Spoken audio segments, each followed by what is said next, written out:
একটা কঠিন বিড়ম্বনায় পড়েছি। গতকালকে আমি স্ট্যাটাস দিয়েছিলাম যে আমি ফেসবুক মনিটাইজেশন পেয়েছি। তো এইটার পরবর্তীতে আমার এসএসসি এইচএসসি অর্থাৎ সেকেন্ডারি এবং হায়ার সেকেন্ডারি রেজাল্টের পরেও আমি এত লোক থেকে অভিনন্দন পাই নাই।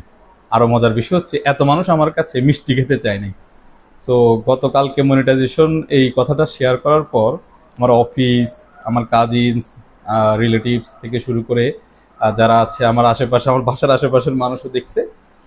তারা সবাই বলতেছে, দোকানে আমি যে দোকানে বাজার করি সেই দোকানদারও বলতেছে ভাই মিষ্টি খাওয়ান। তার মানে মনিটাইজেশন পাওয়ার পরে সবাই মনে করছে যে আমি এখন ডলার কামাচ্ছি, ডলার আর ডলার, শুধু ডলার আর ডলার আসতেছে। আল্লাহ জানে বাড়িওয়ালা যদি শুনে হয়তো আমার এই বাসা ভাড়া বাড়াই দিতে পারে আগামী মাস থেকে। এটা বছরে একবার বাড়ায়, এ হয়তো বছরে কয়েকবারও বাড়াই দিতে পারে। তো আল্লাহ ভালো জানে, এখনো কিন্তু আমি এক পেনিও ইনকাম করতে পারি নাই। সো সবাই দোয়া করেন যাতে ইনকাম করতে পারে, কারণ এই যেই হারে মিষ্টি চাচ্ছে আমার এই মাসের বেতন দিয়ে হয়তো কুলাইতে পারবো না।